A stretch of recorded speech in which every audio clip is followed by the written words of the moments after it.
Welcome to Resource on the Go, a podcast from the National Sexual Violence Resource Center on understanding, responding to, and preventing sexual abuse and assault. I'm Louis Marvin, and I'm a project coordinator at the NSVRC.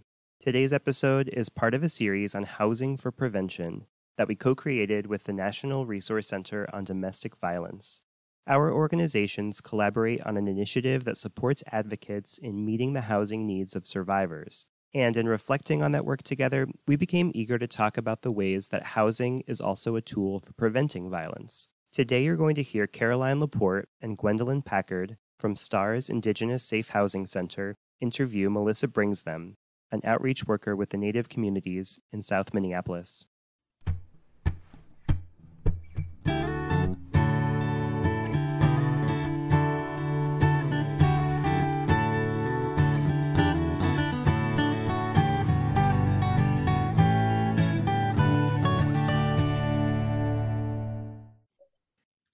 Hi, everybody. My name is Caroline LaPorte. I am an immediate descendant of the Little River Band of Ottawa Indians, where I also serve as an associate judge. I'm a survivor of sexual assault and stalking, and I bring that into my position as the director of the STARS Indigenous Safe Housing Center, which is a project of the National Indigenous Women's Resource Center. Hello, everyone. My name is Gwendolyn Packard. I'm a Honktawan Dakota. I'm a pre-VAWA survivor of domestic violence, and I work with Caroline at STARS, the Indigenous Safe Housing Center. Hi, I'm Melissa Bringsthem, enrolled in Red Lake Reservation from South Minneapolis, and I work in outreach in South Minneapolis in the Native community with the homeless and the addicted, and I'm glad to be here. So, Melissa, we were really excited that you were willing to join us for this conversation. You know, I think the way that Gwen and I have reflected on our sort of budding relationship with you, right, is that we felt so, I don't know, I guess elated is maybe the right word, to have met you in Minneapolis when we were there for our listening session. And then for you to have been willing, right, to come to the work group meeting, the national work group meeting that we host to address housing insecurity and homelessness for gender-based survivors in Indian country, and both on and off reservation communities. But you've been a really great participant ongoing and a member of our work group. And so, you know, we felt like it was important to bring you to this space today to really talk about your work. So I know you gave a brief introduction of yourself, but we were hoping you might want to elaborate a little bit more and then just talk about the outreach work that you shared about in your introduction. Usually I go out in the nighttime because in Minneapolis, we have outreach workers that usually just go out in the daytime. And in the daytime, our unsheltered relatives, there's a lot of resources that they can attend and get help from in the cities here in Twin Cities. But in the nighttime, that's when everything's closed. So that's when I like to go out and go look for our relatives who are unsheltered or just walking the streets or in tents or have nowhere to go or on the train stations, the light rails. And I just go and I talk with them and just catch up with them and see how they're doing and, you know, show them love and help them with if they need anything like camping gear, like clothing, hygiene, blankets, tents, food, socks, hand warmers, gloves, hats, all that kind of stuff, and help them. If they want to go to detox, I'll take them to detox. If they want to get in treatment, I'll help them sign up for treatment or take them to detox so they can go to treatment from there. Otherwise, I'm also a caretaker at Kimball Court in St. Paul. And with that, it's a program for unsheltered relatives through Beacon, Avivo, and Red Lake. They have a program to help people that have been homeless for a long period of time to get apartments, shelter. So I work in an apartment building and it houses up to 75 residents. And most of them are people who have been living in the streets in tents or couch hopping for years. What do you think is important for people to know about Indigenous survivors facing or experiencing homelessness in your community?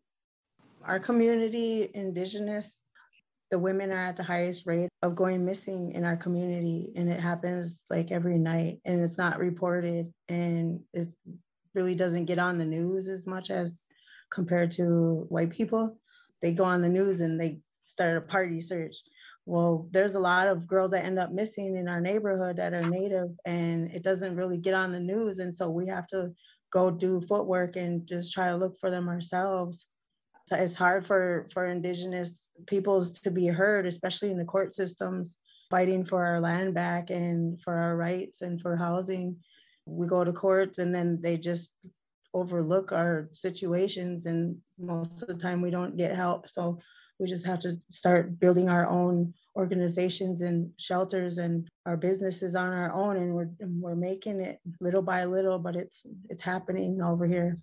I'm really glad that you brought up the connection around MMIW and our unsheltered relatives. I think it plays a little bit into our next question for you, which is based on your experience. What do you believe is the connection between violence prevention and housing? When a good connection with that is when our relatives do get housing, at least they get to go home and shower and sleep and feel good about having a place, and it keeps them away from being vulnerable, sleeping outside or in a tent. Because if they're in a tent, somebody could easily crawl in there and have their way with them, or, if they're out of it from doing drugs or just sleeping, just tired. So with shelter, it helps them to get connected back to our culture and keeps them away from a lot of danger that's out there on the streets where they're vulnerable. There's a dominant story about housing and shelter, one that says housing is earned and blames individuals and their situations for experiencing homelessness. We want to encourage bigger imaginations and more expansive thinking in our story. Housing is a human right, but it is also an Indigenous responsibility, one that we should provide to each other based on our traditional teachings, culture, ways of life, and relationships. What is the story about housing you tell through your work? What is something you wish other people knew? Everyone deserves to have their own home. And some people think that some people don't deserve it because they're on drugs or they're alcoholics, or, they just don't know how to live right. But I see that people who end up getting housing, they transition into it. It's hard at first because they're so used to being outside, but once they get in, they're able to connect with their cultural teachings and activities and stuff, and their attitudes change, and they're able to work better with themselves and to heal. I really appreciate that you said that. I think I even wrote it down. Everyone deserves to have their own home. I think that's really beautiful. It's really in line with the work that we do at STARS. In the Avivo program, they have programs for families so they can help them get them houses and get them in the low income housing, help them with so just in case they don't have enough funding, they'll help them with the deposit or the first month's rent. And then plus we have tribes that over here, their offices also help Native families with their first month's rent and their deposits and stuff like that, and moving. Then I just had one question around the camps that you visit and that are throughout the cities and through a lot of cities. What is the experience people have in terms of law enforcement? And do they do the sweeps, or are there sanctioned sections in the city where they can set up camps? What is that experience? Usually the unsheltered and some workers there will be open private lots that aren't being used for years, and it's just, why not just put up a camp right there? So it's after you put up 10 tents, and especially through the pandemic, we were allowed to have a camp if you had 10 tents put up, and then they really couldn't do nothing about it. So that's whenever everybody took advantage of it and put their tents up, and we bring them more supplies to help them stay comfortable through the days and nights, and check on them. And a lot of times we'd sit at the camps at night, just talk with them and build a spirit fire and sit around the fire and have s'mores. But whenever the city or the neighbors would get upset, they would end up putting up eviction papers saying when they gotta move. And so a lot of outreach workers will go and help the campers to take down their tents and gather their supplies and just move a new place. But sometimes some people just don't move, or they don't get help moving. But yeah, it's a problem with the city. They keep evicting and telling them they got to leave, otherwise they just bulldoze everything and just throw everything in the garbage, and they fence it up. They put big block cements on the property, and so nobody can even go in there. And that's what they're doing all around the city, and they're wasting a lot of the city's money doing that, just to evict Native Americans in our own community. It happens a lot. And just keep moving, bring them new tents, new clothes, everything. Sad. Yeah. But we make it. Yeah, we need help. We need more housing. We need more housing for Indigenous and the homeless, and for families, and for traffic, sexually assaulted women. We need a lot more help. The shelters, they do get full. And like I said, like Natives really don't care to go to other shelters that are not Indigenous. They just won't go. They'd rather stay in the neighborhood where they just roam outside, because they feel safer just in our neighborhood, because that's where we grew up. I think this question builds off of that, and I really appreciate your response. What are some of the cultural differences that you've seen in your work between Indigenous survivors and non-Native survivors dealing with homelessness or housing insecurity? Some people feel safe within our community, because also on Saturdays, every Saturday we go out at 1:00 and we have a feast for them at their camps. Wherever they move, we go. That's where we go. Well, all of us. There's elder ladies and ladies from churches, and they hear about us, and they'll be like, "Oh, you guys are serving food. Wow, what can I bring?" We'll be like, "Bring clothes, spoons, forks, plates, containers, garbage bags, whatever you can that somebody needs in the camp, and bring a hot dish, bring desserts, drinks, whatever you think will help in this camp." And so we'll all get together and we'll feast them every Saturday at 1:00. And so a lot of people that are not from our neighborhood, in the Black community or the white community, they'll hear about us, and they'll be like, "Oh, you guys are getting stuff for camping, and you guys are getting fed." They see our community comes together to help our people. And so some people just feel comfortable with it, and they come and stay with us. There's a lot of people from different races that come into the camps to get help, because they see that the Natives are getting help somehow and being loved from workers, and the community does come together to try to help somehow. So other people do feel comfort in our community, and so they do come. You talked a lot about your community. What are some of the really great things or good things or even better things that you see happening out there in terms of resources or supports? And I think that the community coming together to help you all feed people is really, really moving and powerful.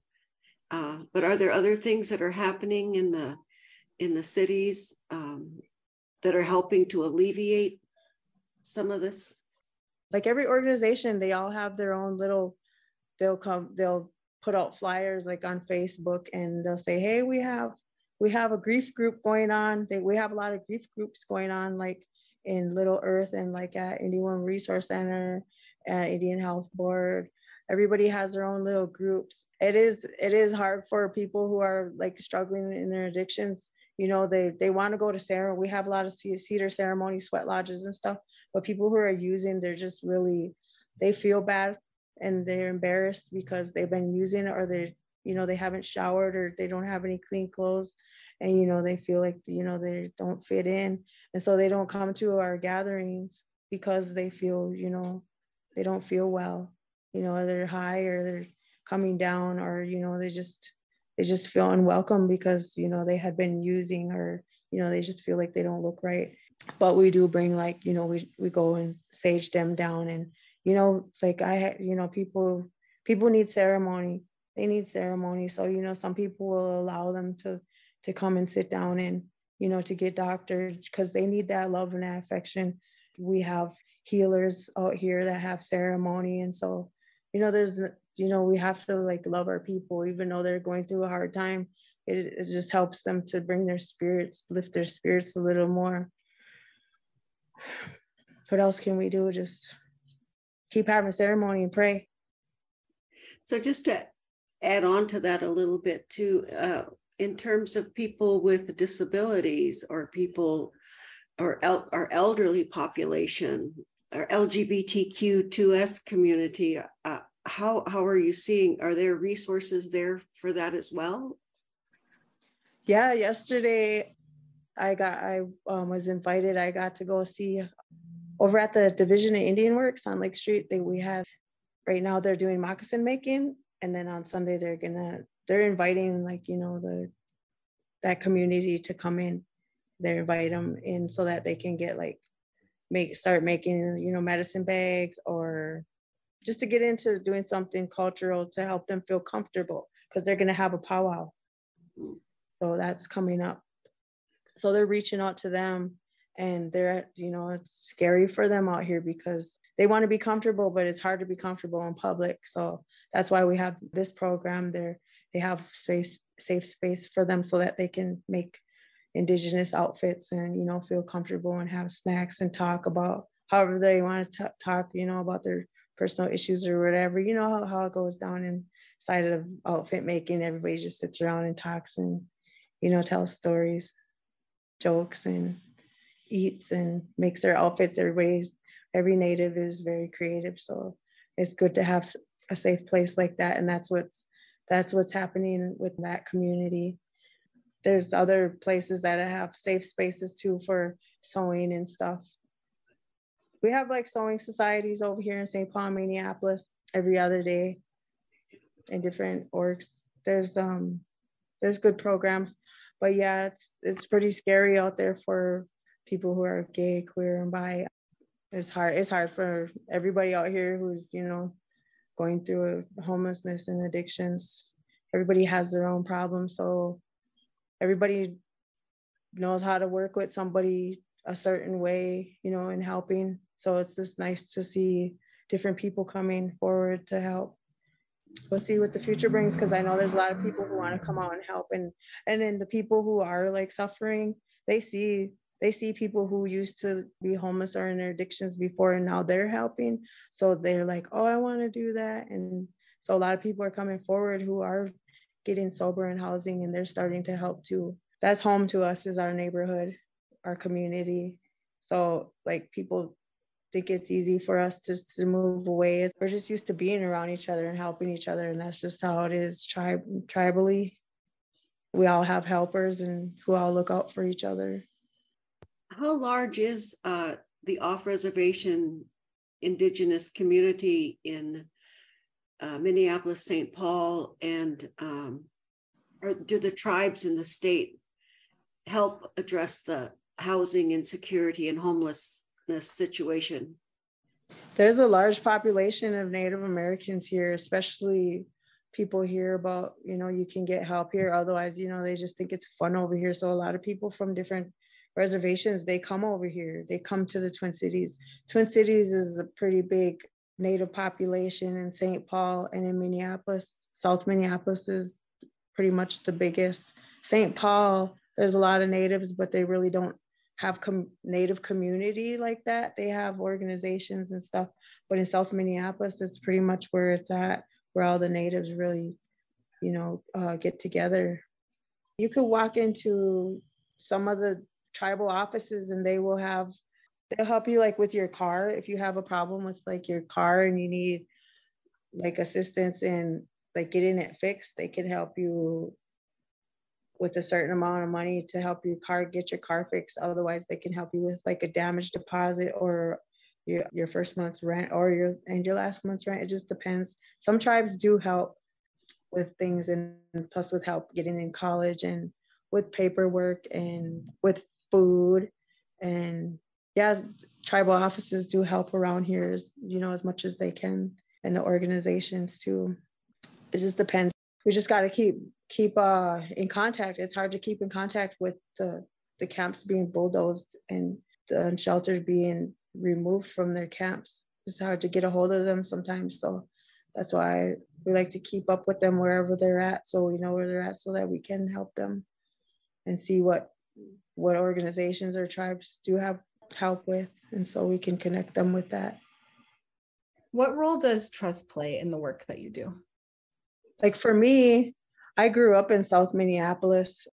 I know a lot of people. I grew up with a lot of people, and like a lot of people, like there's a lot of teenagers and young adults in their 20s. They call me auntie. They see me, they're like, auntie. I'm like, hi. I'm like, what's up? What are you guys doing? What do you guys need? What's up? Just get all up in their business. And I have good trust with everybody, and I have, word of mouth and stuff. And, I'm just out there. They know me by my car, my truck when I'm driving, and they know me by face. And, I'll just put a post of what's on Facebook of what's going on for the day. But yeah, if somebody comes into the community and says, oh yeah, can we do some paperwork? You want to do something, like they'll shy away from that. They're not used to just talking to anybody. But yeah, there's a lot of trust issues, especially with people they don't know. I don't know, everybody has their own way of representing themselves, but I know how people natives don't really like to just sit there and just like tell everybody their business and stuff. They're pretty shy. Some people are talkative, but yeah, in the Indigenous community, we do have trust issues because of the past, with being told that we're going to get help and then end up being something else, or just somebody using community members for something. So that, I don't know, there's all different kinds of things that I could say. I don't want to put anybody on blast though.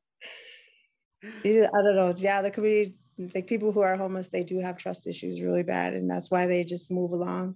And it's hard to get a hold of some of them because they don't want to give out their information, or they don't have anything to show who they are. And we've been through a lot, and I see like in a lot of natives, like their grandparents or their parents really don't know how to show love because of boarding school era, and from generational trauma, like it's like hard to show affection, and a lot of people are really shy and don't know how to show affection because of our past, and it was passed down to like not show love, and to it's hard to have trust because of all the stuff that happened, and it keeps going on in these court systems. Like you can see people in court giving our community the stink eye because they don't want to help us because they want that funding instead. I'm telling you, I see a lot. I see a lot in the community, in the housing organizations, and in the court system. And I'm just trying to just to be helpful and just to be a body there to represent and to help and support. So I have trust issues too, but I'm going to stand there and be by everybody's side as much as I can. I have to be, because I'm the next one to stand up. In your off-reservation Indigenous community, what wisdom exists to keep people safe and housed? The wisdom that's being passed down from our elders, like the stories and how they were sent off to be moved away, and all of our storytellers, whenever we have like community gatherings and ceremony and stuff, we just need our ceremony and our cultures and our language to keep going strong. And that's what keeps our community alive. Melissa, obviously Gwen and I have really enjoyed talking with you today, and as we have continued to enjoy working with you as a very important member of our national work group. So we just wanted to say thank you so much for your time. Thank you. I'm glad to be here. And yeah, there's a lot of stuff to talk about. I'm really happy to be here and share space with you guys. And thank you for listening, because there's a lot of stuff that needs to be addressed. And I know there's a lot more stuff that our communities will get help with in the future. And there's a lot of goodness to come. The only thing we can do is just keep helping each other and listen to the ones who are suffering, because that's where the lack is at. There's people suffering and they don't know how to speak, either because they're too high or they have nowhere to go or they don't feel good about themselves. So we just need people just to listen to everybody. So we just need to keep reaching out, and thank you for this, because this will help a lot of people to understand different communities and to recognize and to say, hey, yeah, that's what we're going through too. And, it makes people feel like they're not alone, because it's everywhere. We have these problems everywhere. Thanks for listening to this episode of Resource on the Go. For more resources and information about preventing sexual assault, visit our website at nsvrc.org. You can also get in touch with us by emailing resources@nsvrc-respecttogether.org.